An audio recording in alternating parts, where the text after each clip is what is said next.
পুষ্টি সমৃদ্ধ বাংলাদেশ গঠনে সরকারি বেসরকারি অংশীদারিত্বের অঙ্গীকারকে সামনে রেখে বাংলাদেশ কান্ট্রি কনক্লেভ 2026 এর আয়োজন করেছে মিলার্স ফর নিউট্রিশন। এই কনক্লেভে অংশগ্রহণকারী প্রতিষ্ঠানগুলোর মধ্যে ছিল খাদ্য অধিদপ্তর, Bangladesh food safety authority, institute of food science and technology, জাতীয় ভোক্তা অধিকার সংরক্ষণ অধিদপ্তর।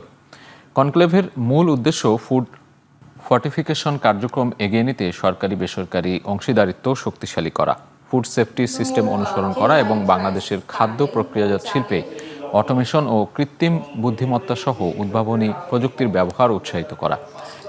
এছাড়াও ফুড ফর্টিফিকেশন শিল্প খাতের চ্যালেঞ্জসমূহ চিহ্নিত করা এবং সম্ভাব্য সমাধান খুঁজে বের করা, কার্যকর কারিগরি সহায়তা নিশ্চিত করার বিষয়েও আলোচনা হয়।